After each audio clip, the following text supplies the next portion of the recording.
evening, everyone, because this is my favorite welcoming start because I know we are from like a globally and from all over the world. And I'm appreciating for our amazing Chevening scholars and alumni who are participating today's session. And thank you guys again for your time, for your motivation to be with us and share your experience to the new generation. I really, really appreciate your time. Thanks again for agree to be a part of the project. And yeah, I'm so excited to listening to you. And I really, really enjoy yesterday our session. So as I promised yesterday, unfortunately, we did not cover the questions. So our panelists will be ready at the end of the presentation for question answer session. So until this time, please all of you mute yourself. And okay, guys, floor is for you. Go for it.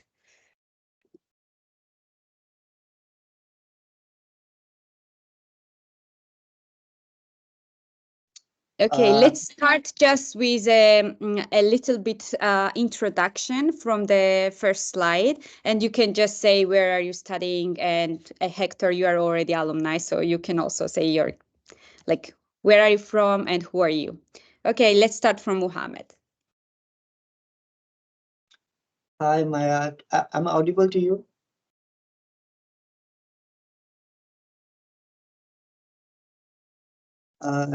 If you can confirm if you can hear me.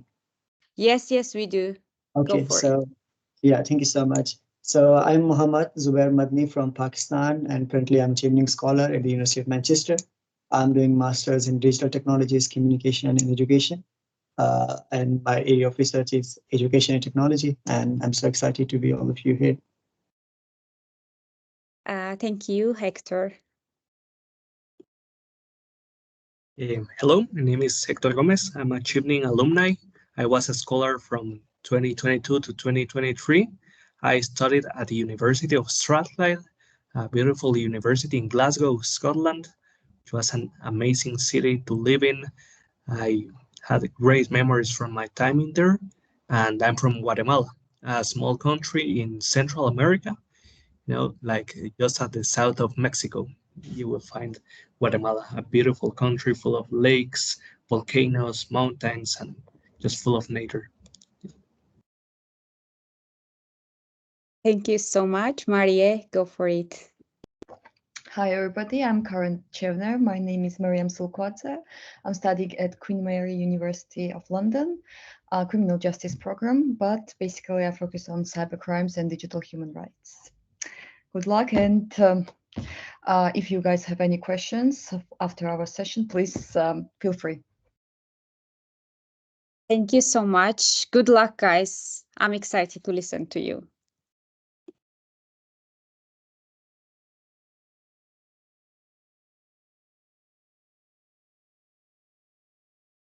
Muhammad, unmute yourself, please. Yeah, so I'm not sure, Maya, you will be like following the presentation? Yes, it's ongoing.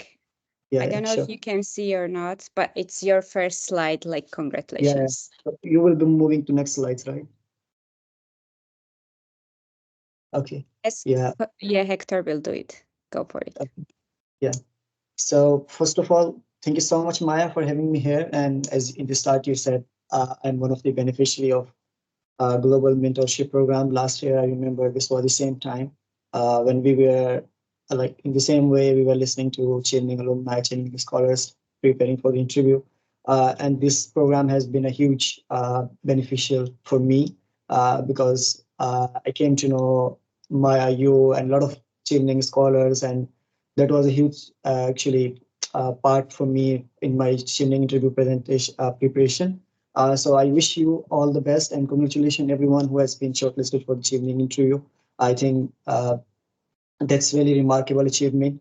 You are halfway through it, and there is something in your essays, in your profile, in yourself that they must have seen, and that's why they shortlisted you. And I wish you all that you all will be here at my place next year, as Maya said, and you will be leading other Chevening aspirants in their Chevening interview journey. So before I go into my presentation, there's a little bit disclaimer that whatever we will say is just my own opinion, my own perspective, which does not represent Chevening officially. Although we are Chevening scholars, but we are not officials to represent all the views.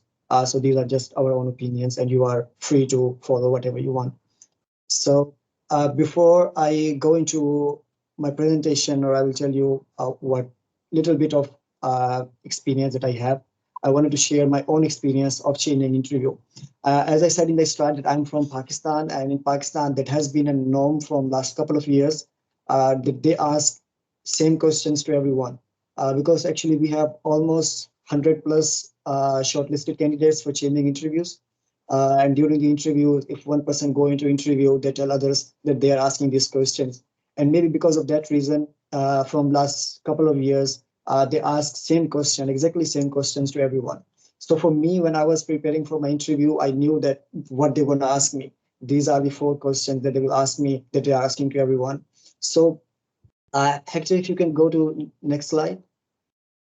Yeah, so you can see I have listed these 4 questions that they asked me. My interview was online. There were just 2 panelists. Usually there are 3, but my interview was 2 panelists. It lasts from 20 to 30 minutes. And then they asked me exact 4 questions, no additional questions, no cross questioning. They just asked me and then let me speak. And I prepared already my answers. And these were the questions. So there are some administrative questions. I think you might know. They ask you in the start that if you have submitted your degree, your reference letter, then they will ask you if you had any offer, if you want to change your university. So these are some administrative questions they ask you apart from these questions. But mainly these were the exact 4 questions that were in my interview. One thing that you can see is that these questions actually are basically same as the themes of the essays. So the wording is different, but the theme is same. Actually, the concept is same. First question is about leadership. Second one is networking. Third one is about studying the UK, and last one is about career plan. So that's actually one of my point that I wanted to share with all of you, that do not expect something out of the context. I have seen a document that is circulating everywhere, and which has like a couple of questions that I think they might don't ask you, like political questions, some religious questions. I don't think they will ask you this until and unless this is your area of study and you actually have to do something with that. So be aware that all the questions they are going to ask you will be from your essays and will be according to the themes of the essays. Maybe they follow the same pattern. First, they will ask you one question about leadership. Wording could be changed, but they ask actually the same thing. If I go to the second slide, that's actually my first point, that the questions they will ask you will be from your essays and will follow the same themes of the essays. So this is the first point. Secondly, when they will ask you questions, especially about leadership and networking, I'm sure you already written your essays. You might have provided well-written examples of your leadership and networking. So you have to, again, provide one example. It's not like if you have already provided best example in your essays. So now you just have to do not provide example. I will still say when they will ask you a question about leadership and networking, you have to tell at least one example of your leadership and networking experience. And when talking about examples, I say maybe it's up to you. You can tell the same example that you have written in your essays. Maybe you can go for the new one. If in recent time after applying for the Chevening scholarship, if you have did something new, you can provide that example. Or you can do what I did, that I actually extended my example that I written in my essays in my interview. So I written in my essays one story, one example of my leadership. And when they ask me again, provide us example or what was the question in the interview, I actually extended what I already said and I built my next in the interview on the previous example. So that's, I think, one of the suggestions that I can provide you, because when we are writing essay, we already provide best of the best example that we had about leadership. Nobody gives example that they think is not best. So if we already provided a best example in our essays, and when it's a time for interview, we might struggle to find another example. And the another example, if we might say, we might think like it's not good, it's not comparatively, it's not better than the already provided. So what I can tell you, what I can suggest you is you can extend to the same example if you have already provided some information in your essays. when they will ask you again about your leadership experience, your leadership, whatever journey, you will say like, I already say in my essays, and this is another story from the same example. This is another part of the story that I want to tell you now. And I did the same thing in my networking and leadership.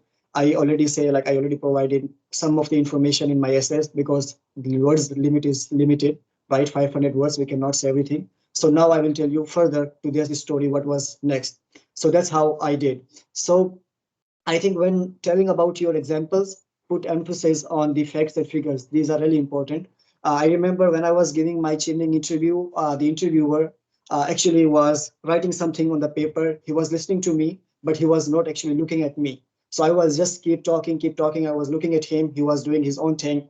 And when during that time, suddenly say that I impacted, for example, 15,000 people in Pakistan. As I quoted this figure, I remember he was doing his own thing and he actually looked at me. So when you quote figures, facts, key statistics, those are actually mind blowing. Or those are actually, actually tell something very unique. So when you actually tell about the figures, facts in numbers, they caught the attention of the interviewer who is listening to you because the story is same. They already know that you are a leader. But when you provide specifically the background of the story, who were the participants, or if you were in a leadership position, what was the demography where you were doing whatever you were doing.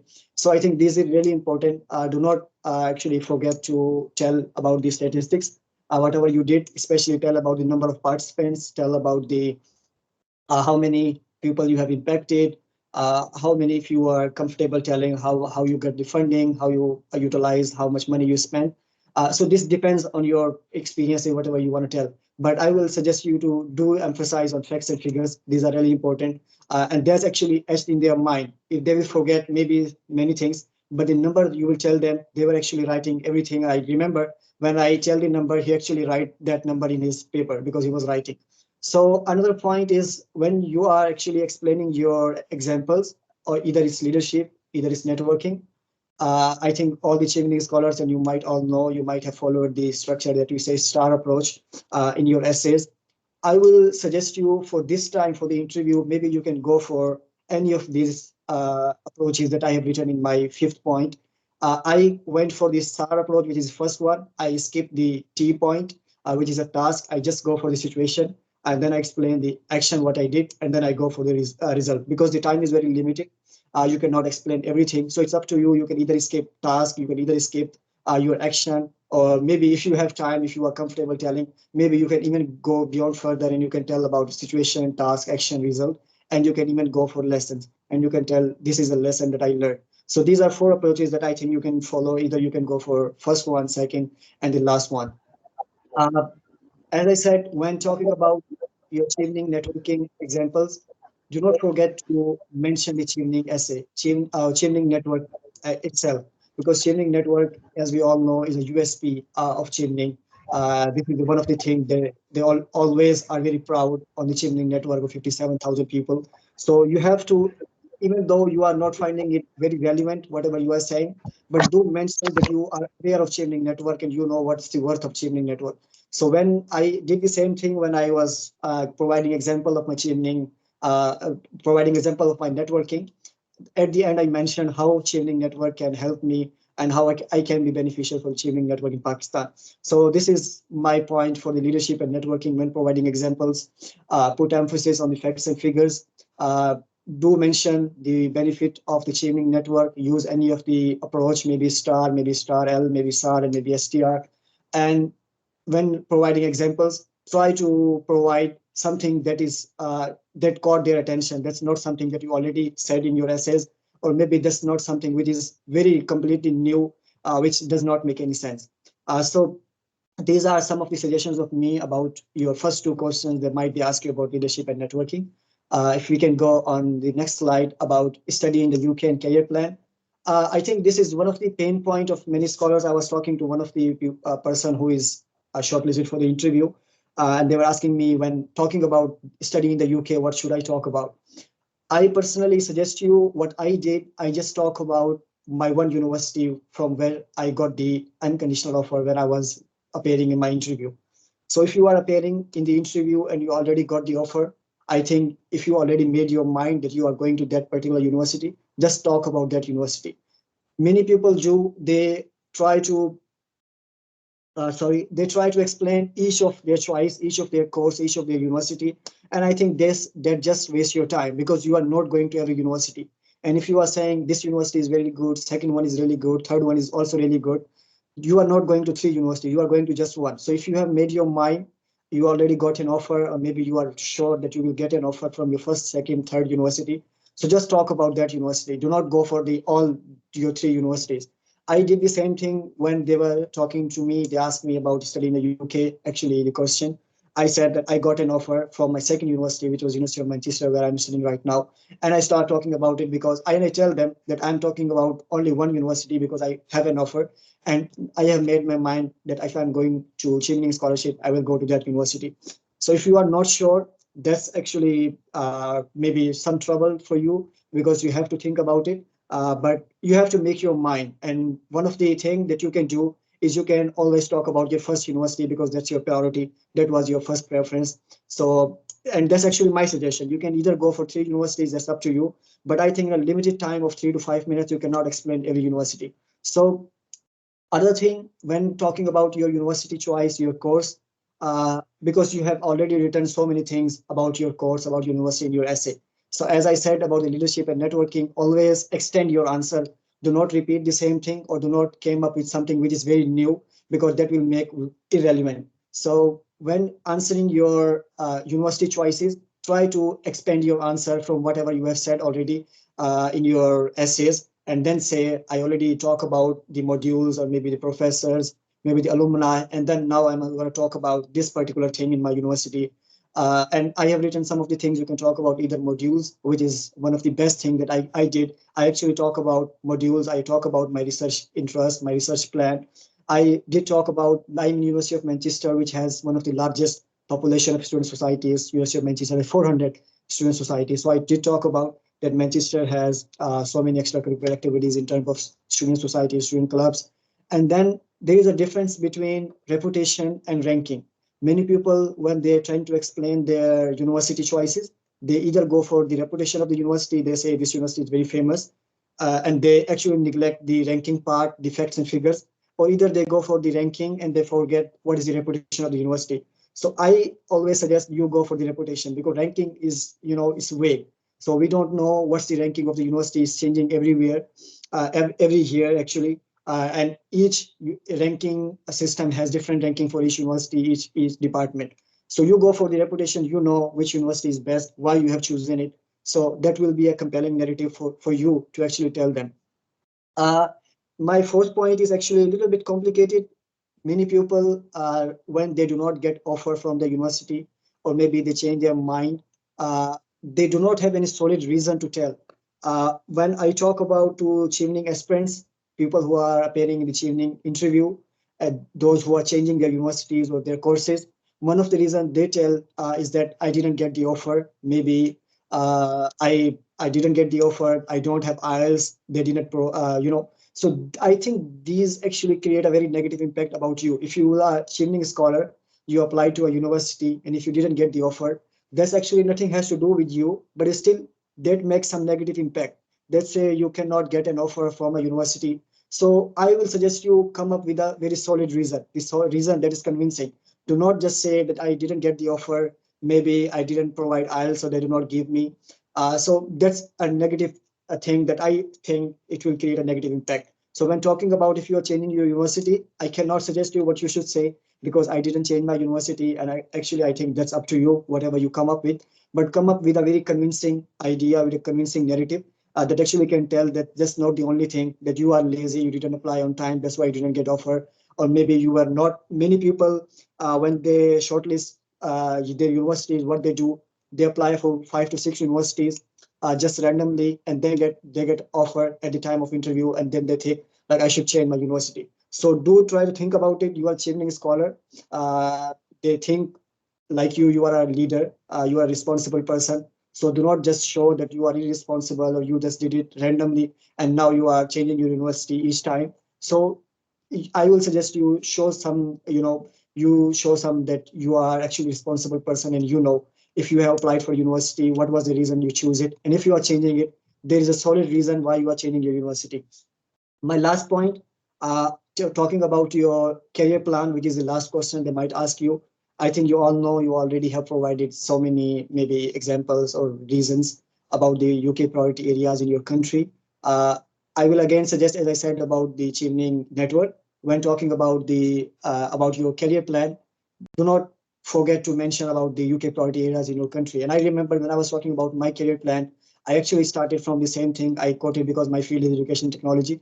I actually tell them what is the number of the illiteracy in Pakistan and how British Council in Pakistan is doing, what they are doing, what is lacking in their effort, where I can actually be a beneficial for them when I will come back from UK after doing a master in education technology, which areas I can actually improve their work. So if you are coming with this approach, and actually that make actually really sense that you actually are aware of what UK is doing in your country, and you know where you can be beneficial for the Chevening network and the UK, the whole UK mission in your country.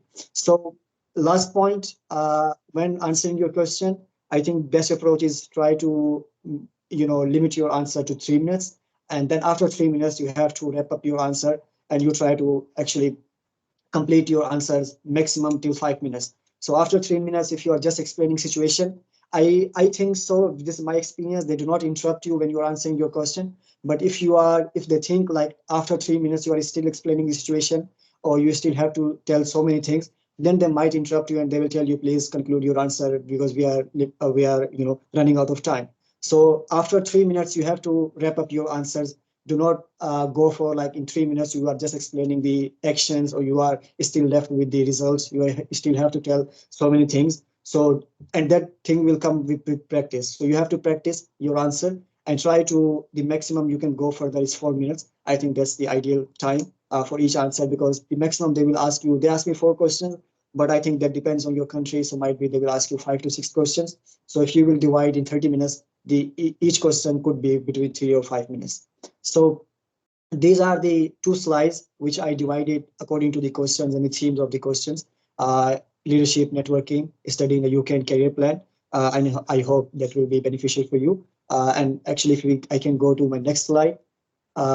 These are some more suggestions which are general in a sense. I will suggest you, as I said, about my experience in Pakistan, that in Pakistan they ask you same questions to everyone, but that might not be the case in your country. So what I can suggest you, when people are appearing in interview in your country, and here I think Maya has did a very great job, has done a very great job, that you have already a whole group where you can talk to some Chevening aspirants who are appearing in the interview. So do follow up with them. Ask them what they are asking, what was the interview, how long it lasts. And actually, I remember when we were in the group, after each interview, we were sharing our experiences, what they ask us, how long it lasts. So this type of thing. So do follow up with your, especially people from your own country, because that will be beneficial for you, and they will tell you what's the way they are asking, and what's actually going on. So another thing I think that's really important. I was doing a mock interview with some scholar yesterday, and when he started to speak about his leadership example, I actually sensed that he is becoming a motivational speaker, because when he was explaining his leadership experience, his tone was very humble. But the thing was, he was actually trying to be a Martin Luther King, and he was like, there is a poverty in a certain areas of Africa, and I want to do that. I think there's nothing wrong with that. But the thing is, you have to be a conversational. You do not feel like you are a motivational speaker and they have invited you and you have to deliver a speech. It's an interview, it's a conversation. So you have to make it a conversation. And many people, when they are appearing in the interview, they use some fancy words. Like I have listened so many people saying, I did this extraordinary job, I did this remarkable thing, I did this outstanding thing. So these kind of adjective, I think when you are praising your own thing, let them decide if your thing is extraordinary, if your thing is remarkable. Do not just assume whatever you did was remarkable. I bet might be you have did is remarkable, but when you already assume, then you leave a very little space for the people who are interviewing you to assume what you actually want to say. So I think that's always best to be humble. Do not self-praise. Let them decide if you are if you are really worthy of praise or not. But that's actually my suggestion that I can tell you. Might be you can disagree. But be humble in your nature when you are doing interview. Do not feel like you are, as I said in the start, you are delivering a very revolutionary speech. and your voice pace sometimes you start very loud, and you get really excited telling about your leadership example. So this is the way I think you have to make it conversational, and you have to do not go for the exaggerated vocabulary. Like when people actually speak in English, they might think like we can impress them with our extraordinary vocabulary, or we have a accent or whatever. So I can suggest you, that's my opinion, that you go for the things that are very simple to understand, because your point of view to convince them, not actually confuse them. So my second last point is that do mock interviews. As I said, I remember I did 2 mock interviews with Chevening scholars, and I did 2 interviews. That is my second last point, with my teachers. So if you are not finding any Chevening scholar, that's nothing to worry about. You can do your interviews with people who are not aware of Chevening, actually layman, your teacher, your family member, your friends, and I think they can guide you better. Because as a Chevening scholar, if you do mock interview with me, maybe my point of view is different, but the people who are actually your family member, your friends, your teachers, they know you better than me. If you are coming to me, I don't know your background. So if you are doing practice with them, they can guide you better, and they can actually tell you whatever you are saying, if actually makes sense or not. So I will suggest you do mock interviews, but do not overdo it. I have like, as we know, that too many opinions will spoil your whole, your own taste, whatever you are saying. So if you will do so many interviews, and if you are doing every day mock interview with Chevening scholar, and they are providing you so many opinions, so that will actually confuse you. So be mindful, just do it 2 or 3 times, and maybe practice. You can practice with your fellows and friends, but when doing with Chevening scholars, Chevening alumni, just limit it to 2 or 3 times. Do not overdo it, because if you will listen to everyone, then you will run out of your own opinion, and you will be just doing whatever everyone is saying to you. So be mindful that you have to present your own self. Do not present someone else, whatever someone has told you. You have to present your own self. Last point, I think I have written it 3 times.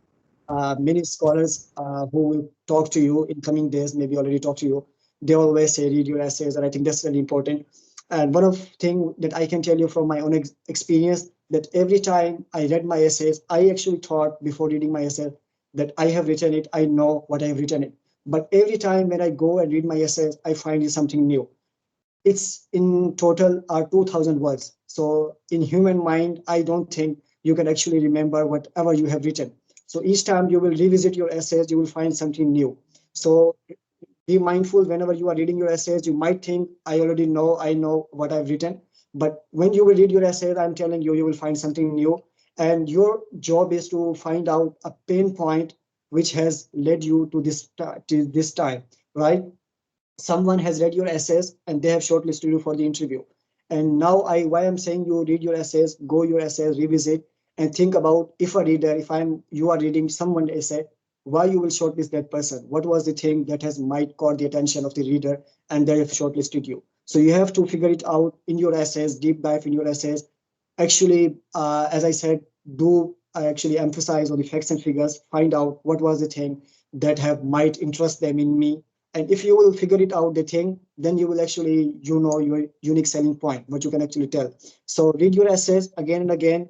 I'm telling you, each time you will revisit your essay, you will find something new. You will find something new perspective about each thing that you have written. So that's, I think, all from my side. I hope that will be beneficial for you. If we can go to last slide. Uh, I think so. All the best from my side to all of you. I wish you will succeed in your interview. And Maya, remember, me and Maya, we met last year in the Chevening orientation in London. So I wish you all the very best, and I wish that I will be here in the Chevening orientation this year. So I wish that you all will be here. All of you will be successful in the Chevening interview, and I will meet you in person, as I met Maya last year. And as I in the start, I said, this was really beneficial for me, this Chevening mentorship program. I learned a lot. We did practice so many times. And in my group, I think just accept 2 people. We were 12 people. To just accept 2 people, 10 were actually selected for the Chevening. So that was actually a huge success for us, that in 12 people from different countries to 10 were successful. So I think enjoy your time, and I wish you all the very best, and hopefully looking forward to your question at the end. Thank you so much, Mohammed. It was very, very inspiring. And I was listening very proud and very happy because I have seen your progress. I have seen you from the very beginning and on this stage, and it's make me very, very proud. Thank you so much. And guys, you are very lucky to have this kind of mentors who just sharing the experience. And I hope that you already made some notes. Hector, floor is for you. And guys, remember that this is only our experience, and we sharing our own experience, because you might notice that Muhammad and Hector and Maria, we have a different experience from each other. So go for it, Hector. Please mute yourself because Eh, thank you. I think someone has their microphone open. Vera, can you please mute yourself? Thank you. Well, hello once again. My name is Hector Gomez. I'm a Chevening alumni from Guatemala. I studied at the University of Strathclyde. My master was of Systems Engineering Management, so it was definitely of the STEM part of the masters. So why am I opening with this?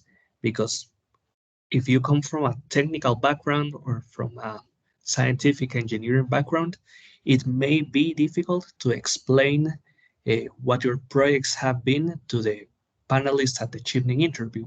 Why? Because they may not necessarily be in the same context that you are presenting your projects, your achievements, and everything that you are explaining.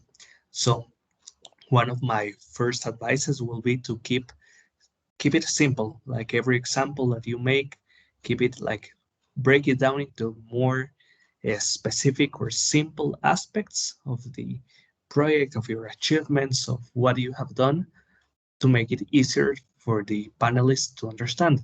So one of the first points that I want to make is that I use the STAR method to explain my story.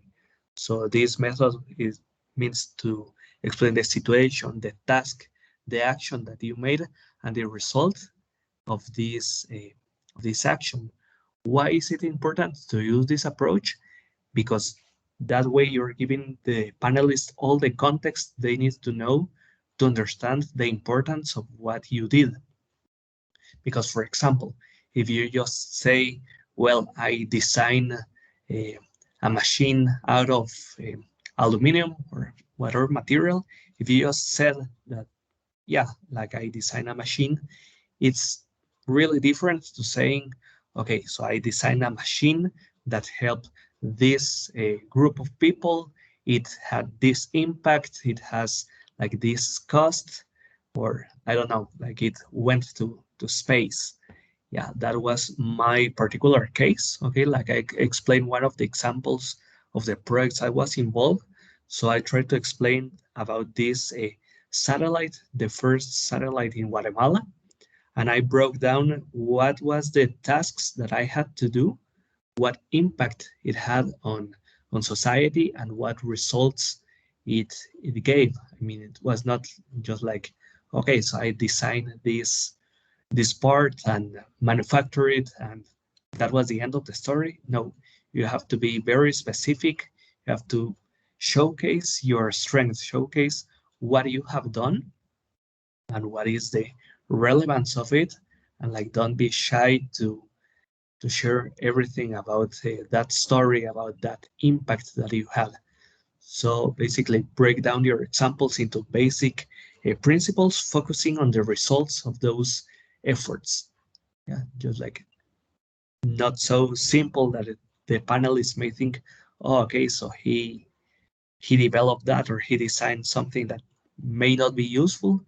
No, you have to tell them, I designed this and this helped society, this went to space, this is whatever results you achieved. Then the next point will be to have an effective use of time to answer each question. My interview was online, was through Microsoft Teams, and it lasts around 20 minutes. It was quite short of an interview. They asked me really basic questions about my essays. So they asked me about an example of leadership, one time that I failed as a leader and what I would have done differently. They asked me about my networking skills. How do I keep the networks that I have developed through the years? They asked me about my choice for the UK university, why each of the choices, why the UK and not USA, for example, because as I explained, like Guatemala is at the south border of Mexico, so we're really close to the United States. So the question is, well, why UK and not a USA or any other country?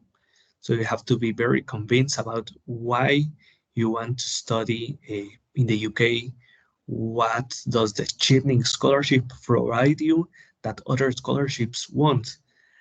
And this relates to, well, the Chevening networking, the opportunity to study and to live in the UK for 1 year.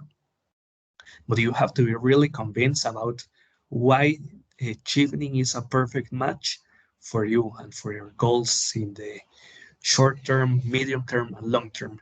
So time went really fast. I enjoyed every part of the interview.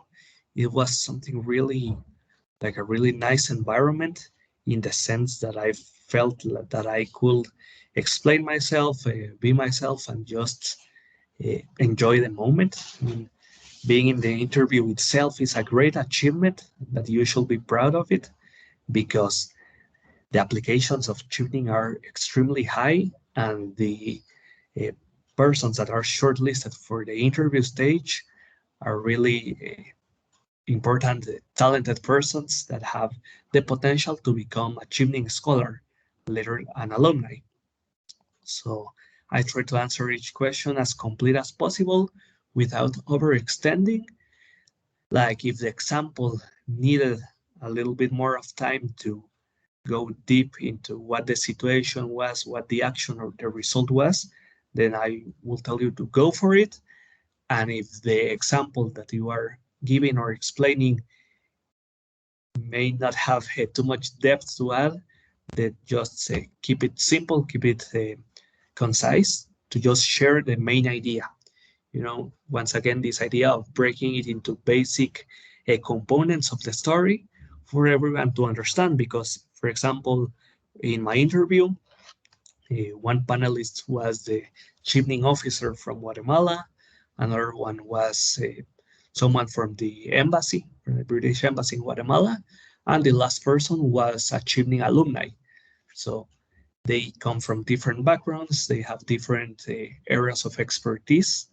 So yeah, once again, keep it simple, break it into these basic components so that it can follow the story.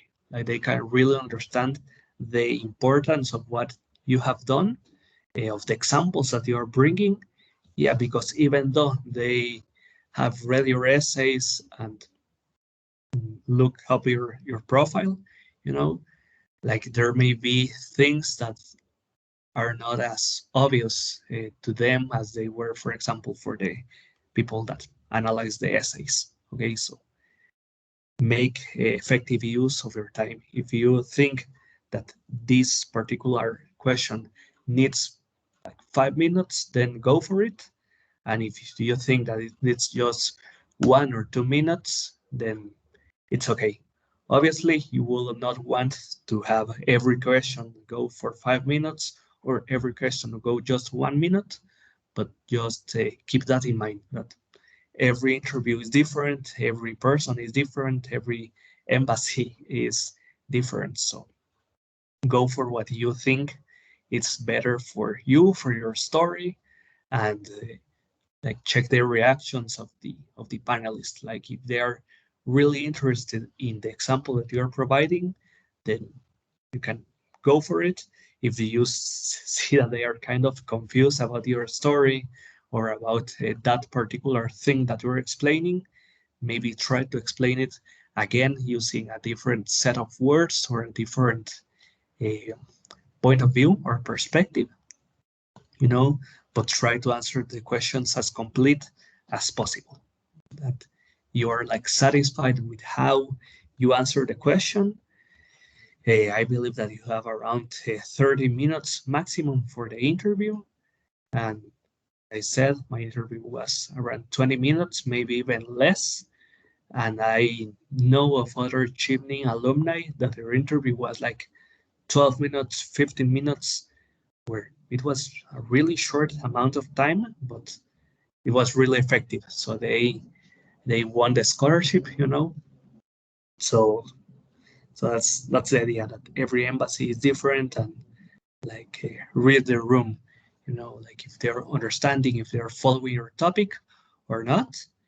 And well, this interview is an opportunity to show your strengths, your goals, what have you been up to since submitting the essays, because the essays are submitted like in the beginning of November, and now we're at the end of February. So as leaders or as future scholars, what have you been up to? What activities, what projects have you worked on these months?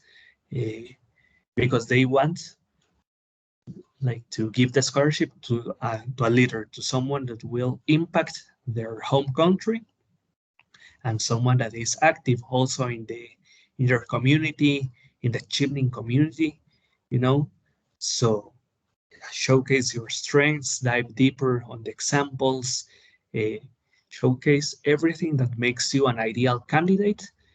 Obviously, like be humble when explaining why you are an ideal candidate or why you should win the scholarship, but don't be shy on sharing all the great things that you have done. So I use the SMART approach for goals. This means to be specific, measurable, to be in some time, to be achievable. So yeah, so I will recommend you to look up the STAR method to explain examples and the SMART approach to explain goals, you know, because yeah, they are like looking at your past, at what you have done in your essays, but they also want to. Uh, I think someone opened their microphone. If you could please close it, it would be very helpful.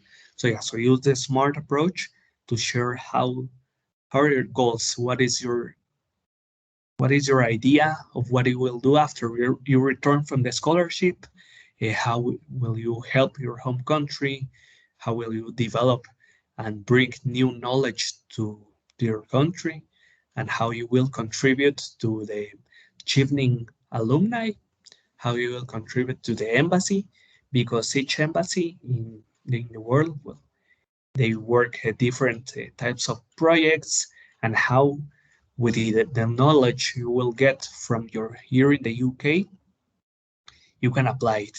Okay, for example, just this week on Thursday, I had the honor of giving a masterclass to the Chevening alumni of Guatemala, and it was a really great opportunity to share, well, what I learned in the UK, what is the context of the space and engineering projects in Guatemala to every one of the Chevening alumni Association of Guatemala. So it was also an opportunity to connect with these persons that, well, lived this experience of studying in the UK and are now in their home country in Guatemala, trying to make it a better place. So I will also recommend you to research about what your embassy is doing in your country, what your Chevening Alumni Association is doing, if they're active, if you know someone that is part of that network, because that will also be very valuable and be also a great example for the panelists to understand that you are serious about your goals, that you are serious about returning to your country and completing what you said you will do in your essays. Because there are people that, well, may study in the UK, use the Chevening scholarship, and then go to another country or stay or try to stay in the UK. And that is really not what the Chevening scholarship is all about.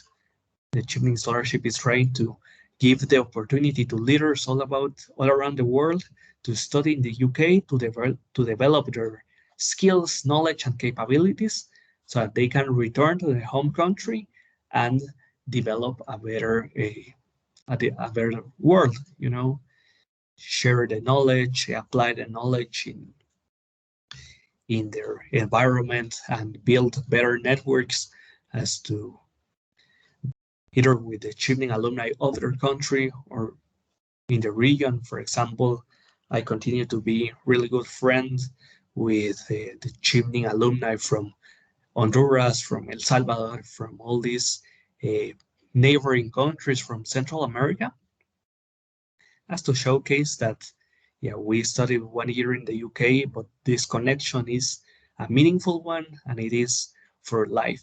So I would recommend you to explain that part, to showcase that you know what the embassy is doing in your country, that you have been in contact maybe with the Chevening Alumni Association, and that you want to be part of that you aspire to become one element of that network and to work projects together.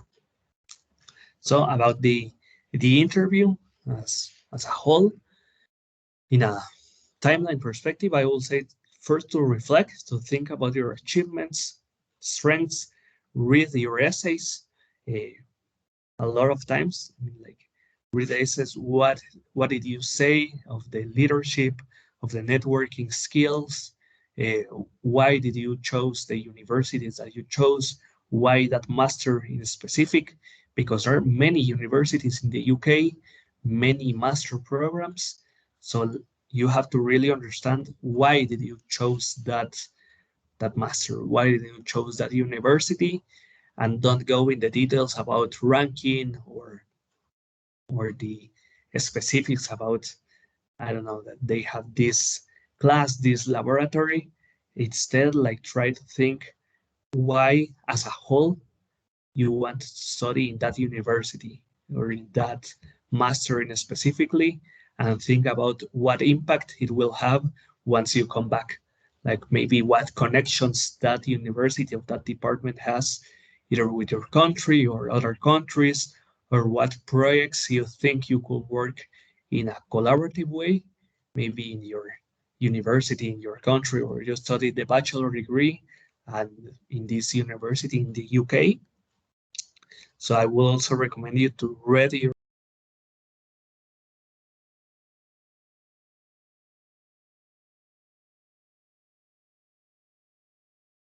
Hector, we can't hear you. You just mute yourself.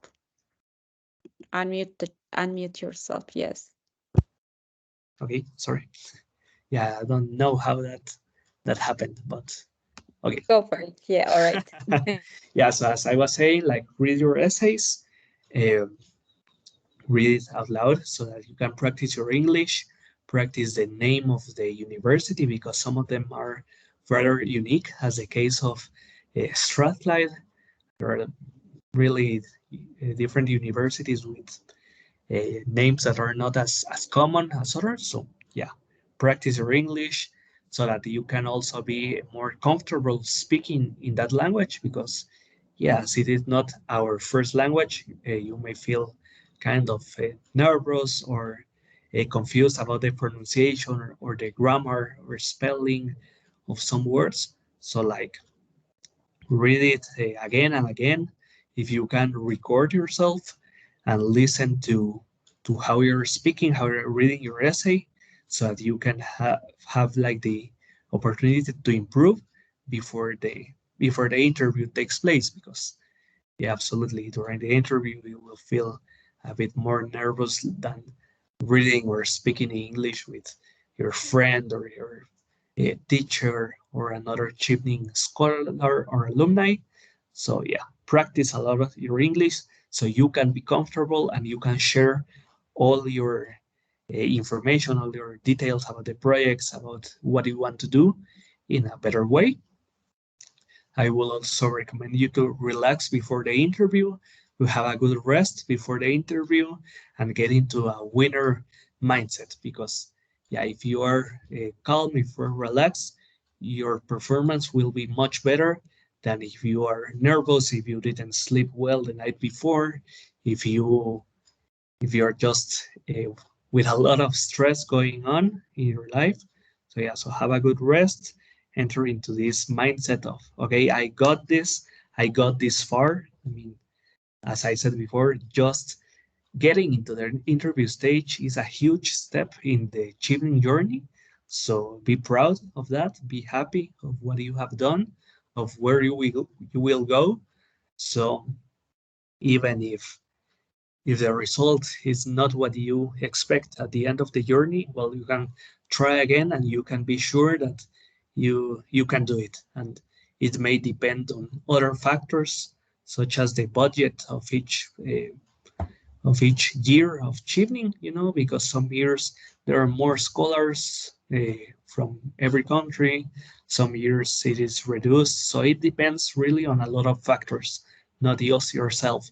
So you can't control what you say, what you do, and well, like uh, how you present yourself to the panelists. So try to get into that mindset of winning. Also, to keep it simple, once again, do not go into high technical details about your projects. Keep it simple, especially if you are in something related to science, technology, and engineering, because it is easy to go into high technical details that do not uh, yield a great result in the interview. I mean, like use powerful statistics, use the impact that your project had, but it may not be as useful to say to the panelists like, okay, so this machine had a rotational speed of, I don't know, like 1,000 revolutions per minute, and it has a material of, I don't know, 10,000 units of effort or whatever, like don't go into such technical details that may confuse the panelists, and focus on the key statistics, the key parts of your project, and what was the impact, what did you learn, how did you impact other people in your community, uh, but not going in, I don't know, if you design a phone or something like, okay, so the phone has the measurements of, I don't know, 10 centimeters for 2 centimeters for 5 centimeters or whatever, or it has the 5 watts of power, just like keep it simple. Like, okay, I design a device that helps people to communicate. I design a device that 10,000 people are using right now, or I design a device that help you uh, achieve greater results. Yeah, and the last thing will be to hope for the best. I mean, getting invited to the interview is a huge step in the way. So in the following months, after the interview and before the July, which is the month where Chevening shares who won the scholarship or who is in reserve. I'll just wait, hope for the best, keep studying, practicing your English, keep following up with your university applications, keep researching about the city that you will potentially live, keep researching about the university accommodation and all the details that may be useful in case you win the scholarship, so that you have all the information that you need to have a successful start of your journey. Because if you don't like research on time about the accommodation or the universities or the cities that you want to study and to live, you may get surprises at the end. So yes, I will say to continue up with your university applications in the 3 universities that you are applying, so that if for any reason one of those universities closes the program application or something random happens, you still have your other 2 options, your other 2 uh, unconditional offers, because I heard about a scholar from a Central American country, not from my cohort, but from one before, where, okay, she applied to just one of the universities. And I think that in the end, the university changed some of the requirements in July. So she had no time like to rebuild her application or apply to other countries. And sadly, she ended up losing the Chevening opportunity, because for some reason the university changed their requirements at the last moment, and she didn't have like the conditional or unconditional offers from the other two options. So I will say once again to wait, hope for the best, and keep going with those processes for admission in the universities, to looking up in the cities, to be totally convinced that that city is the one that you want to study. Yeah. In my case, well, I research about Glasgow, and Glasgow is a really amazing place full of music, full of art, full of engineering. So I really was identified with the city and was happy to study there in Glasgow, Scotland. So to go finishing up and keeping up with time, I will tell you good luck. You got this. For further questions, you can email me or look up me on social media, on Instagram.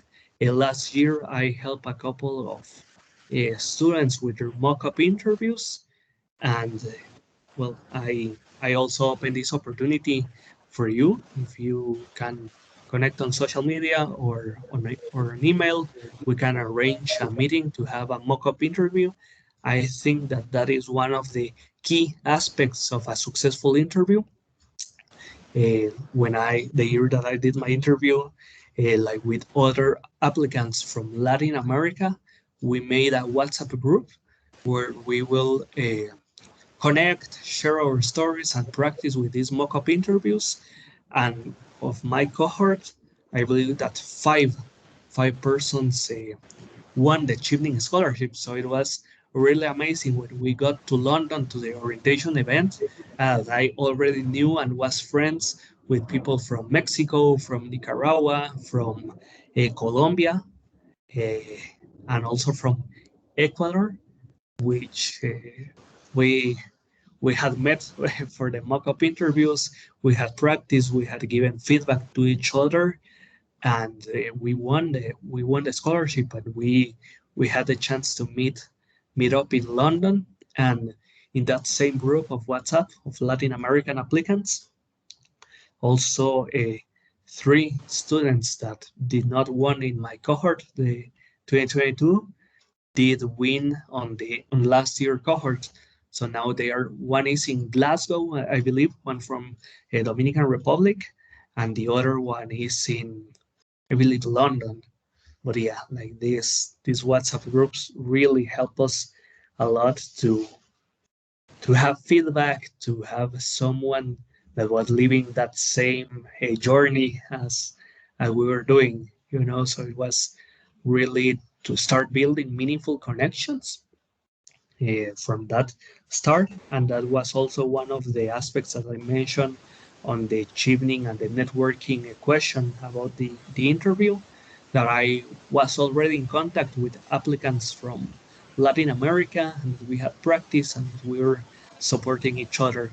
So if you want further questions or you want to practice a mock-up interview, yeah, feel free to contact me either on social media or email, and I will be more than happy to help you with the mock-up interview, give you feedback, and well, good luck.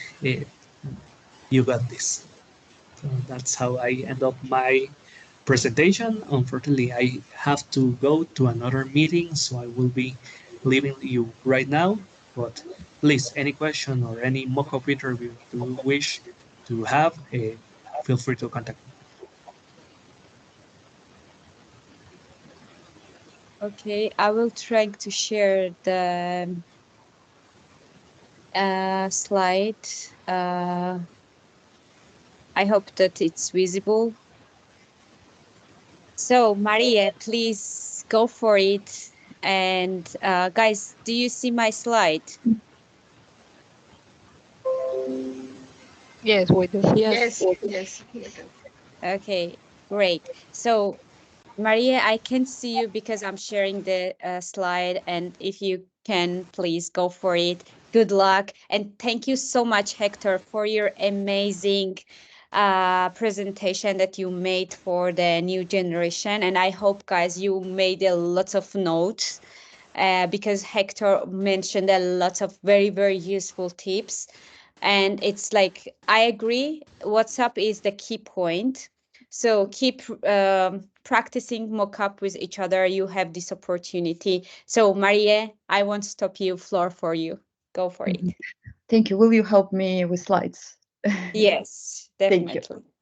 So my name is Mariam Solkwadze. I'm from Georgia. I'm studying at Queen Mary University of London. I'm a lawyer, and my program is about criminal law. So I was expected from my colleagues that they will provide really detailed tips about what to say and what the main points which we should remember for the interviews. And I wanted just to show. Can you please next slide? Wait, thank you. That what the main mistakes which we should remember to avoid them during our interview, and I divided and classified them by, of course, by my experience from one side, and also by the chronologically according to questions. So it's all about avoiding mistakes and to make sure that our interview will go smoothly.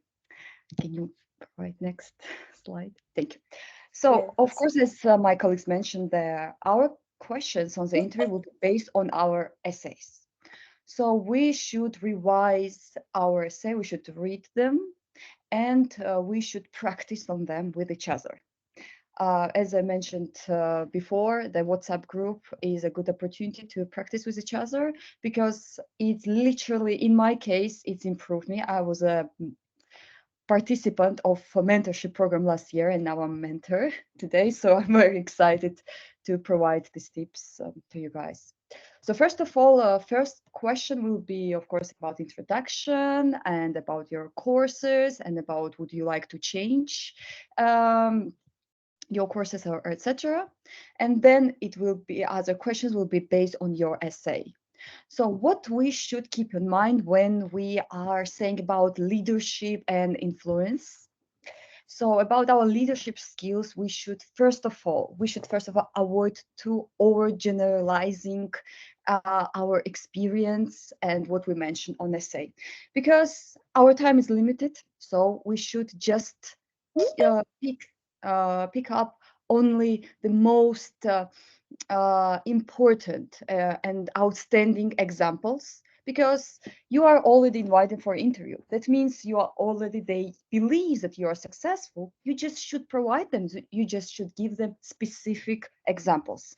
That means that you should emphasize tangible leadership outcomes in recent professional roles, and try to avoid broad statements and try to give a clear picture what you're doing about your leadership journey. It's not only about like you hold this position, how you got this position. Maybe you prove to your employee that you are a leader, you got this position. Why? Because of which projects, which initiatives.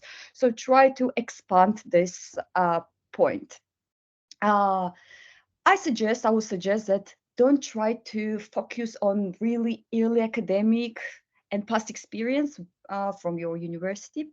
Better to mostly emphasize your recent working experience. Prioritize current professional experience, which is relevant to your field and your studies. And of course, explain the significance of these experiences in your career trajectory. Why it's important, and perhaps you think that university, there's some experience. Sorry, it was a question. I think I should follow up the questions as well in the parallel. 1 second. What point or from how many years ago example would be outdated? So there's no, of course, right answer on it. I mean, if you have like over 2 years of your experience, of course, it's enough for Chevening or volunteering experience, which is related and relevant for your field. But I mean, for instance, if your recent experience, like for 1 year ago, for 2 years ago, is more relevant and it's kind of connected for your field, better to stick on this rather than over. I mean, it's your journey and you should prioritize which is more outstanding, but I think better to mostly the most outstanding and recent experience to bring as an example.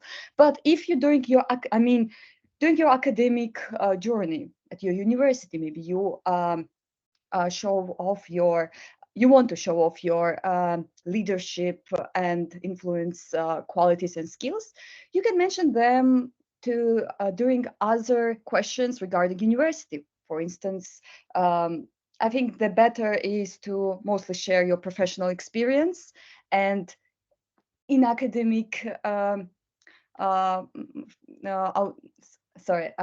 if it is very relevant for to mention your academic experience in parallel, or just add your emphasis and try to highlight your skills. So it's not only about example, you can highlight your skills as well. Also, it is very important that don't stick on mentioning just positions, because if you are head of department or hold them managerial positions, it doesn't mean that you're a leader. Or if you're not, it also doesn't mean leader. It means that you have these qualities, and please highlight the specific skills and qualities, what you consider, what is a leader to you. So highlight the skills, and please try to give your relevant examples. Not only say that true leader is for me, blah, blah, blah, blah, blah, blah. Just what is, who is true leader for you, and how you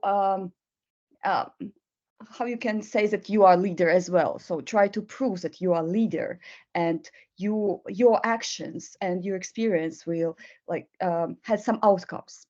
Also very important to provide evidence. So the common mistakes is not providing a specific details. For instance, when you are saying about your saying about your example for your professional experience, I think it will be better to provide some evidence, to provide statistical data or some measurable results. And it's also very important to try to not being very too collective. Try to focus about what you did, not what others did or what you did as a team. Try highlight your specific qualities, your specific role, and minimize we, and focus about that I did this. And please avoid giving credit to the team for actions which you directly influence or led to do it for a result. Because your time is limited and there is no enough time to think about whole story, and just better to say about yourself, your qualities. It's about you. This interview is about you. Yeah. So what about STAR method? Of course, we have a different style of telling our stories, our biography. But in my case, STAR approach worked well. My colleagues in detail mentioned this STAR approach, so I wouldn't be, I don't want to be repetitive. I will just move on to the next slide about networking. So what might be a common mistakes about networking? So of course, we're invited for an interview to expand our experience in particular areas which are Chevening interested in, and we should try to focus on mostly. So we should not focus on work descriptions, what is networking means for us, or that we know so many peoples.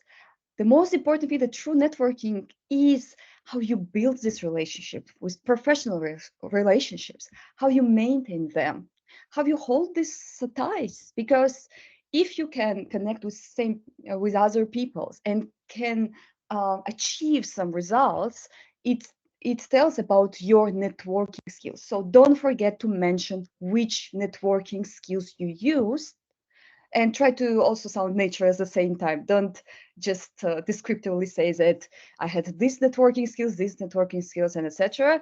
Just be natural at the same time. And yeah, I know it's very hard to strike balance. Also, with networking, it will be the most great thing to mention that what you did with someone, how you achieved this, how you convinced them, and what was beneficial in this project, what helped to achieve your goals, and how it was working in your real experience. And also try to connect this your past or your networking skills, how it will help you in the future, how you will use them, and especially mention in the context of Chevening, how, for instance, Chevening network will help you to achieve your goals for future career, how try to connect them, connect your field, connect your past experience, and connect for your future goals. It's very important. And as well as we mentioned, as a part of Chevening mentorship program, for instance, Chevening is all about giving back. So how you will also benefit to this network, to this community, because the Chevening is not only a scholarship, it's more than scholarship, it's a community. So I think we should remember this. Next slide, please. So study plans. I think it might be the easiest question from one side, but my personal recommendation and will be, first of all, don't ignore the university unique features, because yeah, you might have the first priority university, but don't forget to collect information about other universities, because the panelist may ask you for your second priority university or third priority university. So please be informed. And it's very important to what I mean about unique features of university, not only because they are prestigious, higher ranked, and etc., but about your course or your professor or the clinics they might offer to you, or about publication, why you are interested in this particular professor. So if you will mention that this particular module have these subjects and it aligns with your profession and it's really connected to you, it might be not available to your home country, you will be more, I think, clear at the same time, and they will see how you're passionate about your field, because the Chevening, they're seeking from you guys that you really, really want to study here, and you want to be not only a future leader, you want to be professional, and you are really interested in this field, and you are very know what you want in your life. Also, I would say that try to look at the experience in studying the UK beyond just classrooms. So it's not only the study in the UK, it's not only be in the library whole day and studies. It's very important, and it will take a huge amount of your time. But I think as a future leader, as someone who know how to manage their time and balance study and life, I think it will be worth mentioning also about extracurricular activities, such as, for instance, volunteering, or as my colleagues mentioned before, some societies, and also experience the UK, the culture, and how available is the diverse community in this country. So I think it's very exciting. And please, next slide. Sorry, my and career plan, which is well, I think the most important part of interview, because for me it was the hardest one, because sometimes we want to be ambitious, but we shouldn't be shy, and we should be realistic.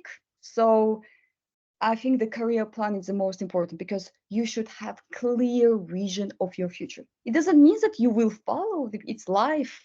We don't know how it will be changing, but we must know at least some plans. First of all, I think better to divide our answers and first of all start with post-study return plan, because Chevening is about that you should bring back the knowledge, expertise to your country.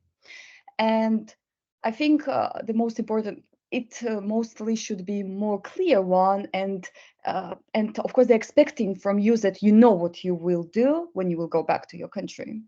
And then it is your basis for mid-term career plan and long-term career plan. Also, please try to avoid generic statements of intent that you want to be this and this. Try to be very specific.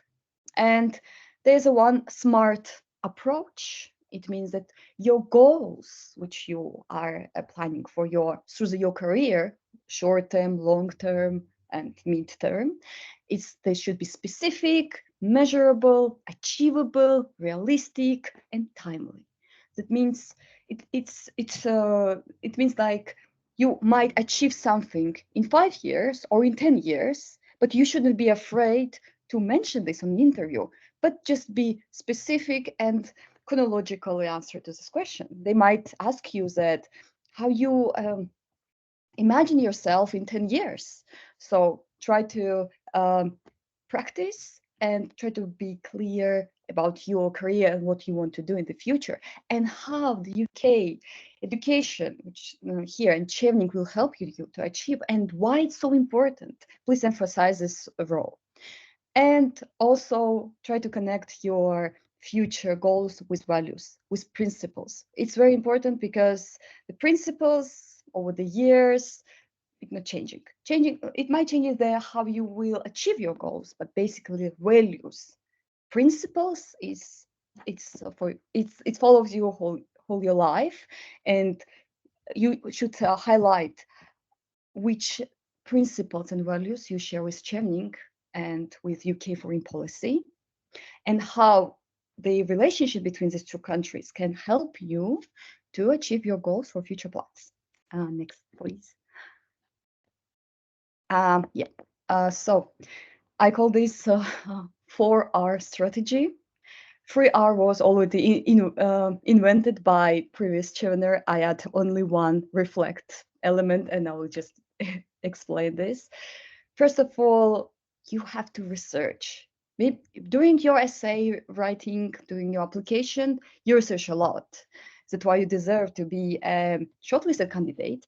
But I think you should still read a lot of materials about Chevening, about other scholars. I think it will help you also to be more prepared, and try to investigate more about program, its values, its community, how it's impactful. Second R is revise your essay, because you should know your essay, because you are invited, and because of your essay, and please, you should know all of details, and it's really important. Please revise your essay, because all our questions will be based on essays. Reflect that, consider your motivation, aspirations, and how Chevening fits into your long-term goals. Please reflect yourself. Dream big. Don't be shy. Don't be scared. Be ambitious and be realistic at the same time. And also reflect on what you can contribute to the Chevening community in your home country after your study. And rest. It's very important to ensure that you are well rested before interview, and believe me, it's very, very friendly environment during the interview process. And I think it will be good if you at least at the day before just have a rest. And I know it's very stressful. I passed through this process, and I'm very emotional, but try to have a rest before the day of interview. Can you please next slide? Concluding remarks. So finally, as I mentioned, the mock-up interviews and the practicing is very important, because telling your life story might be familiar for yourself, but how it sounds from you to other people, it might be not very clear, and they might don't understand. And please practice, be precise, be clear. And I think your friends or people from WhatsApp group, your mentors, they will help you to find where's your weakest point, to explain some concepts from your life. And because we have different language. I'm a lawyer, I'm speaking as a lawyer. There are engineers, there are people from different backgrounds, and your panelists, they will be from different fields. So I think you should be clear for ordinary people, and it should be understandable what you want to say, what you did, and etc. So try to be also, don't be very generic. Try to be specific with specific examples. Better to say like one example from one quality, but like detailed example rather than several general examples. And please avoid over preparation, because I think you should sound more, you should sound authentic and honest rather than mechanical and rehearsed. So try to avoid over preparation and be natural at the interview. So yeah, it's really hard, I know, but yeah, it's very important. Also, please skip the full story. Only mention main points in details, but don't overload with details, because they might lose attention span. And dream realistically. And the most important thing is be yourself. There's no right answer. And please be very, how to say, confident at the same time, and honestly is a paramount. And be passionate about what you wanted to do, because they want to see the sparkle in your eyes. So, and last point, I want to wish you good luck. It's my last slide. And if you guys have any questions, you can email me. And I'm also happy to help you, because I know I passed this just last year, and I will be happy to help you, and good luck.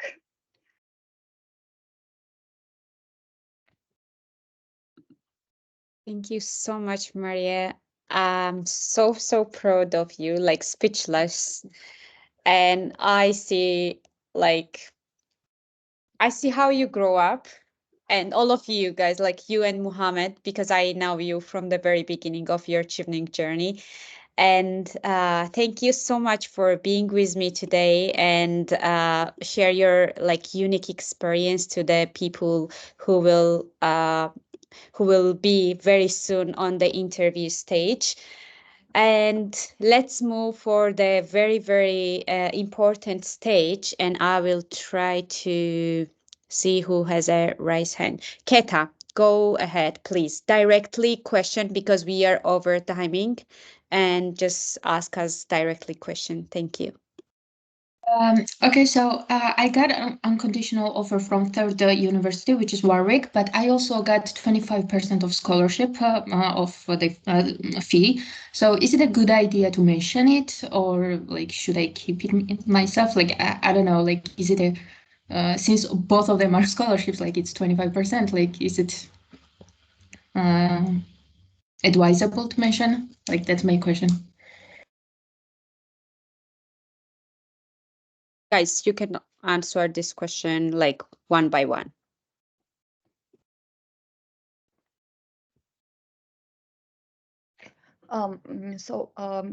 When I had an interview last year, they asked me about have I got some offers or not. So I mentioned, and you can mention. I think it's there's no any issues about it. So I don't think there will considers that it's like to comparing. It's like how to say, as a sorry, I forgot how to say prioritize over other candidates. No, I don't think it's mean. It doesn't matter if you will mention or not, because they estimate you for different qualities and questions which they will ask during your interview, rather than do you have an offer or not, because some people didn't have any offers during the interview, but they still win the scholarship, and some of them have unconditional offers, so it doesn't matter. So you can mention, but I think it doesn't matter at all. I'll just add, if you just mention the unconditional offer, it's just emphasize your leadership skill, that it's mean that you already apply for the university, you're like very organized leader. So it's mean that you were look at ahead and you know like timelines, you apply. So it's make you kind of like a positive benefit. But if you don't have, guys, don't stress yourself. It means nothing. But if you have, please emphasize on the interview, because it's mean that it's emphasize your leadership skill. But I think personally, I think that your scholarship, that it's 25%, you don't have to mention, because it's kind of like a risk, because it's mean that you like, I don't know, like when you apply for Chevening, they're written like, do you apply for any other scholarship? So it's also depends. Do you also mention this? Like, do you agree that yes, you applied or not? Because in the application, you already had this question. Go for it, check your application. And if you mention, and if they ask this question, don't lie, because honesty is like a key point for the Chevening interview. Muhammad, go for it, please. Directly question. Yes. So my question is about the ranking of the university. So I got 3 conditional offers. So instead of choosing Aston University at the top, I made the choices Brighton, Aston, and UWE Bristol. As you know, I'm applying for an MBA, Master in Business Administration. So the thing is that I want to change Aston into the top, and I want to make 2 change. Brighton in the bottom, Aston in the top, and UWE Bristol in the middle. So basically, with this kind of change, do you recommend to do this, or just make 1 change, and then if they ask me, I have prepared myself for the Aston, if they ask me about the Aston University, about the accreditation thing? So do you recommend having 2 change or 1 change? Can I clarify? Do you mean just, do you want to change university in the rank, right? Not just change university totally. Yeah, in the rank only, yes. Okay, Muhammad, if you want, you can answer the question. If not, I'm okay also to answer. Yeah, I will just say, I think it doesn't really matter because this is your chosen university. So what I did, I got an offer from all my 3 universities, but after getting offer before the interview, I was sure that I'm going to University of Manchester, which was my second university. So I just talk about the second university. I didn't change the order. Although I knew I'm going to second university, I could say this is my first one, but I didn't say. That doesn't any mean. So I can go any of 3 universities, even if it's your third university. You can just talk about it. You can just go there. They are not going to ask you why you're not going to your first university. So if you have offer from 3 of them, you can go to any of them. You don't need to say now I want to make it 1, 2nd, 3rd, right? So it's your mind. They are not aware what are you doing. Okay, to make sure I understand it, sorry for procrastination, but I get to choose even if I put it in the bottom. I get to choose. They don't get to choose. Oh, thank you so much. That solves a lot of problem. You are so cute. Yeah, if it's in the list, you don't have to care about the rank. They don't mind. You need at the end only 1 offer. So go for it. You are safe. Okay. And you, Lisa, please go for it. Hello, everyone. Thank you for all your information. I am really happy to be here. So my question is about the auctions. Actually, I don't receive any offer from my first auction, but I receive a conditional offer from one auction that is not included in my top 3. So the two options that are included in my top three are very related. Is economic development, but the another one that is not included is about economic management and finance. So, what strategy do you recommend to provide to the staff, like a convince reasons to chance without mention that I get received any option from my top one? That is my question. Thank you. Guys, do you want to answer the question?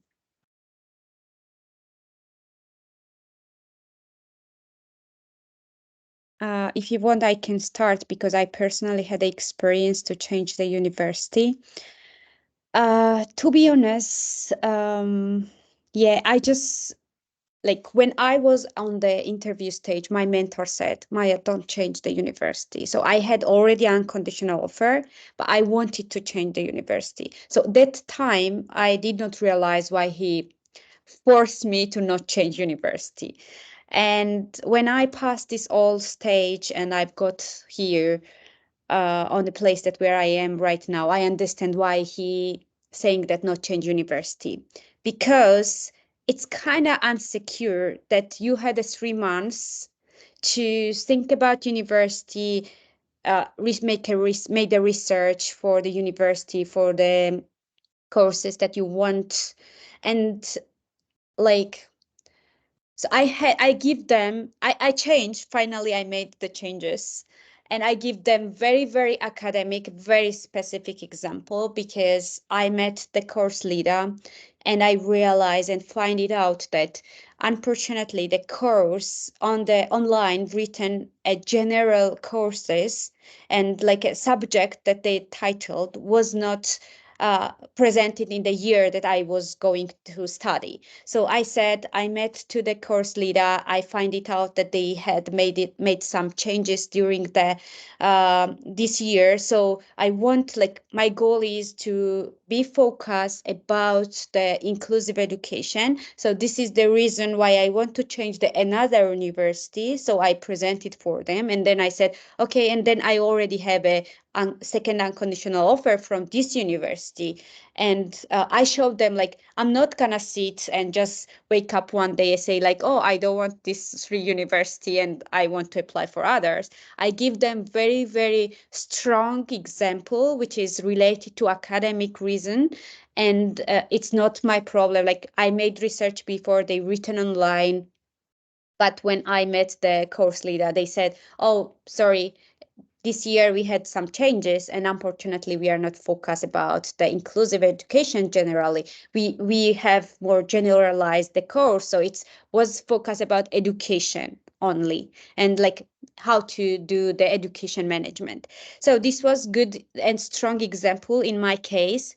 Right now your homework is to go back to your university choices and the university website and try to find a gap, to find the reason why do you want to change the university. Because I don't have an offer, it's not a strong like a reason to change the university, especially for the person who want to be a future leader, because Chevening is all about mentorship, like a leadership, and leader must have a plan.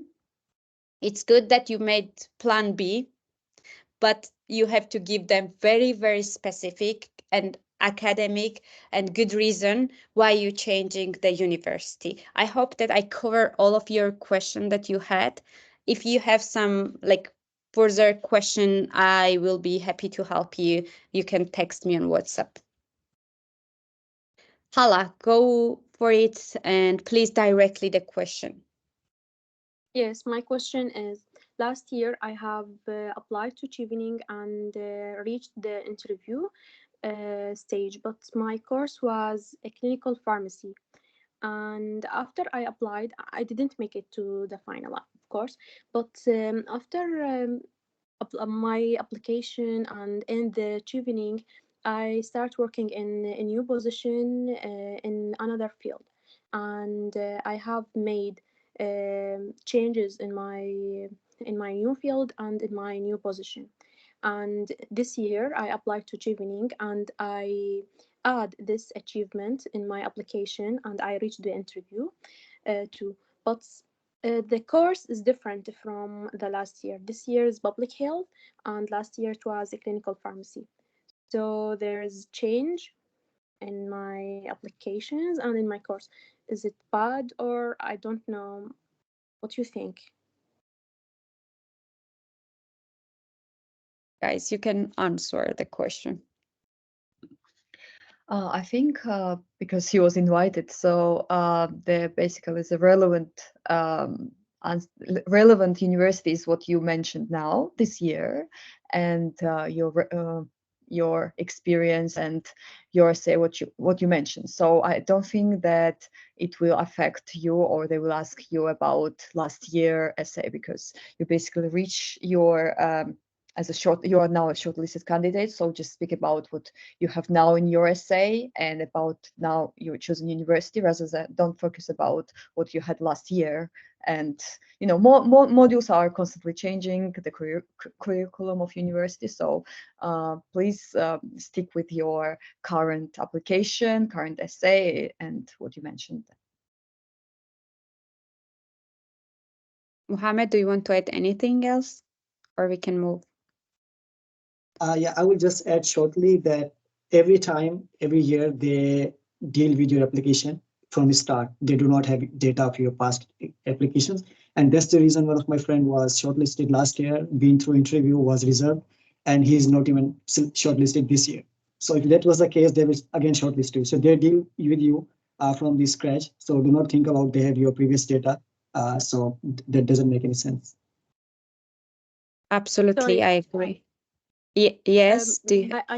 I mean, maybe they will remember me and they will say why you changed the course or why you Yeah. changed your position because it's too different from each other last year and this year.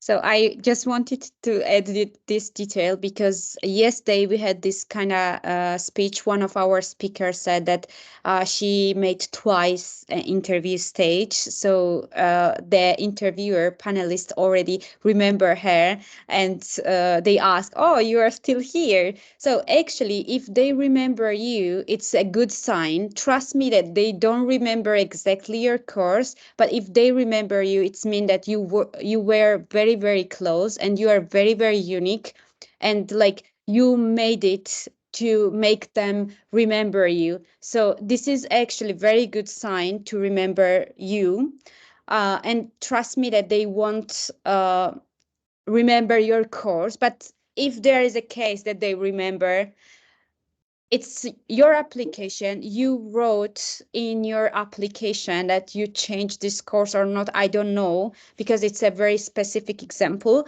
But I think because, as Maria said, you are on this stage, it's mean that you are special, you're unique. They have seen already your leadership skill. That's why you are on this stage. So I'm more than sure that if you go back and read your new essay, you will find it out why you are on this stage and why you want to study this particular course and why you made this choice changes. So Laven, I think if I pronounce wrong, please forgive me, and go for it and directly question. Yes, my name is Lawen. It's a Kurdish name. I'm from Kurdistan region of Iraq. Nice to meet you all. I'm just asking a question regarding my universities. While I was listing my universities, one of the university gave me a rejection, and I have pursued to change that university, but it's the same course. Like I have changed two university, but they are the same course regarding reproductive and development. Is there anything regarding this? And something else, I have mentioned 3 universities, but all of them till now, none got me any offer. So should I be worried a lot because my interview is next 2 days, not 2 weeks, I mean next 2 days, and it's made me to be so worried about that. And is there any chance that if there's same course in different universities, so I can apply and like put it in plan B whenever these 3 university getting me rejection, I can put that or there is no way after the interview I changed my university, but it's the same course? Thank you. So I will go for the question very shortly. So remember first that you can't make any changes after the interview stage. The interview is the last chance to make the changes. In this case, you don't have to worry if you don't have unconditional or conditional offer, because it does not mean anything. Chevening has own deadline, which is end of the July, and you still have a couple of months.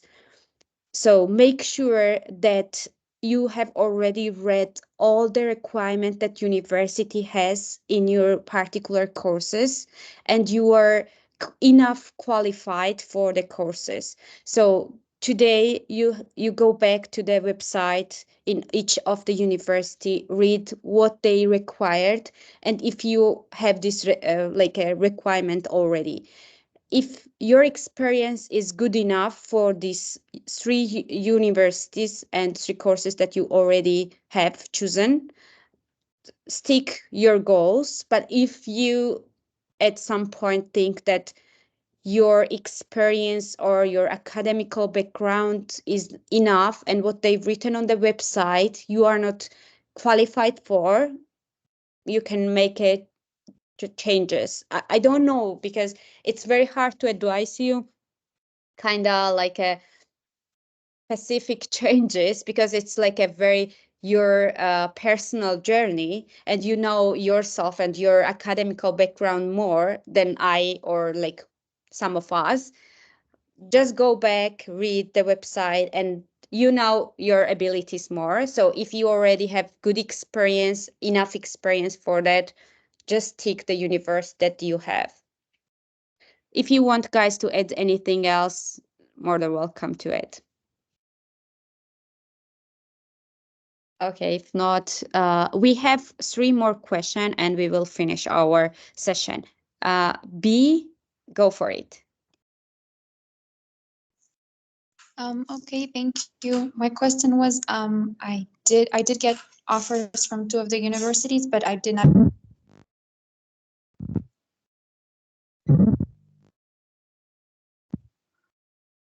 Oh, I'm sorry. It was cut out. Did you hear me? No? Yes, we can hear you. Hello? Is it audible? Yes, we can hear you. Hello? Can you hear me? Yes. Yes, Can you hear me? Yes, I was cutting out. Yes, we hear you. You can continue.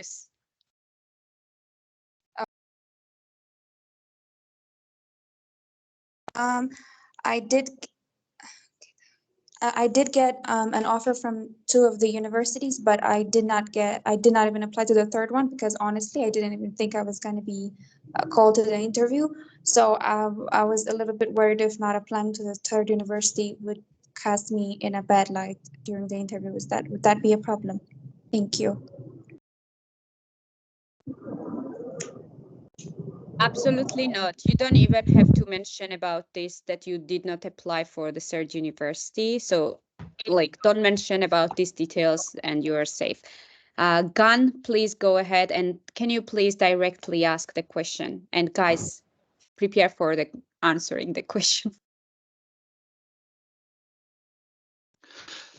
Hello, my question is that I would like to know if the chevening is focusing on the individual performance on the interview, or rather on the other case is that I know that the chevening is limited. The person who gonna be successful is limited.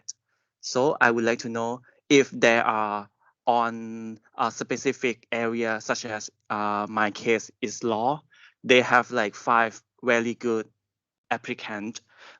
Do they can it be the case that the all of the 5 can be successful, or they will just select like 3 from out of the 5 to be the successful? Thank you. I will answer this question. Basically, you compete with all of other candidates, not only with lawyers. And there is no specific criteria that we should have 3 lawyers or 2 lawyers or 1 in education or 1 engineer. So it's only on your individual performance, and it just will assessed only by you and what you will provide in comparison with others.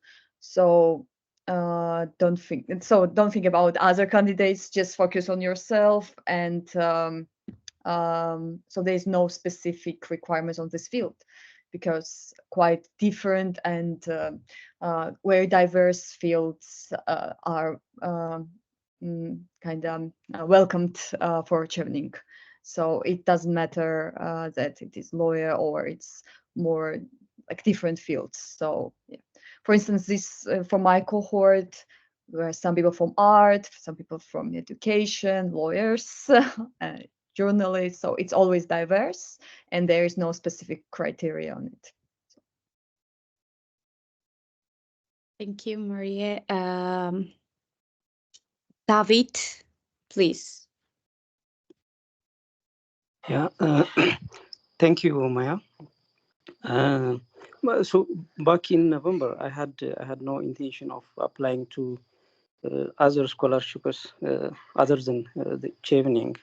So in the application portal, there was a question which asks whether I was applying, whether I was considering to apply for any other scholarship funding. So I responded to that question with no. So later, after I submitted my application, I had submitted to another scholarship in Sweden. So do I have to explain this, or will it have any impact on my application? Very shortly, they don't know that you apply for other scholarship. You don't have to mention. If they are very, very specific and they ask you, you can be honest. So it's not affect your application, but you don't have to mention if they don't ask. And Rami, and one more question and we finish. And I'm so sorry, Maria and Muhammad, we are over the time, and please forgive me. Rami, go for it. Hello, I just want to ask if I got an offer from my second and third choice, but I didn't get an offer and being rejected for my first choice of the university. So during my interview, should I mention only my second choice and didn't mention at all for my first choice? What's your suggestions? Thank you. So I will answer if you, Muhammad, if you don't mind. Each university, they have each time of considering application. So it's not, of course, your fault that you are having offer for second or third university. You can mention that you got conditional offer from your second or third choice. It's your set, but it doesn't mean that because you don't have an offer for your first choice, it's kind of saying about yourself. So you have a specific deadline. So the last date of providing unconditional offer is June, as far as I know. I don't know how it's this year. I think it's the same date. So it's not required yet that you should have conditional offer. So you can just mention it. It will be just an asset that you had from other universities, and speak about or if they ask specific university, or you can speak about your first choice, because in case if you will get a scholarship, yes, it's your choice personally which university you want to go, and it's time only in June, so it doesn't matter, so don't worry about it.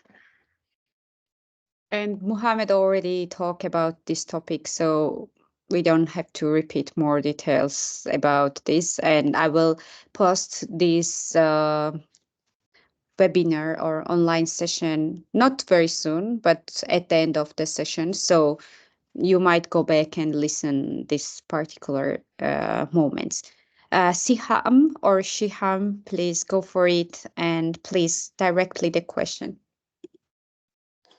Yes. Actually, I want to ask if they asked about like why this city exactly. For example, for me, London. I have a lot of friends there already, and I know I have a lot of networks there. Do I have to mention this, or this will weaken my answer for choosing London, for example, in specific? I have family there. I have friends. So this will it be a reasonable one or not? Mohammed, you can answer the question, and Maria, if you want to add after, you can do it. Yeah. Yeah, I think Mario go first because you're from London. I mean, London have so many advantages, and it's amazing city. You can mention, I think, lots of features. I think maybe try to explore more about London and what you can do there. And it's, of course, it's very diverse city. It's amazing. So I think you will find more outstanding. I think not more outstanding, but kind of from which is connected more to find something new than to that you have a friend and family. It's, of course, it's nice, but I think maybe just specify on features which is for individually for London, for the UK, rather than which might be similar from other cities or countries.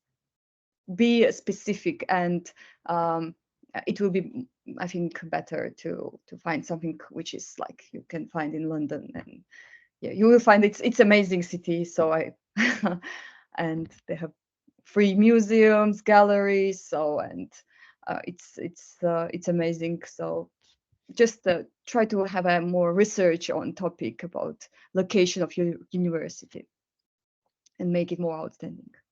Hope.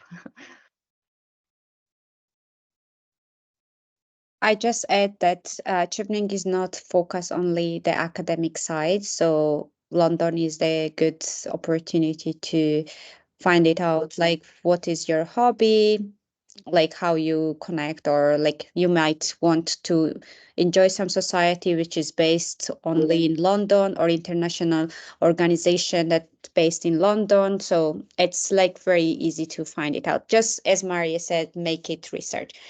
Thank you so much, guys. I want to just finish our second session, and thank you for the speakers, Maria, Muhammad, and Hector, to being with us. It was pleasure to be again with you, and I see and I'm proud, like your achievement, and I see how grow up you are, guys. And thank you so much to give new applicants and generation to have an opportunity to listen to you, especially because you already have been last year part of the global mentorship program. And just in case, want to mention only one last point. Last year, we had 237 applicants in the global mentorship program from globally all over the world, and 135 of Chevening scholar got have been chosen for Chevening. And I think the most key point was they were dedicated what they are doing, and they use WhatsApp group very, very good. I still remember both of you, and I remember your group being very active, and you do mock-up interview between each other. Good luck, everyone, and see you tomorrow.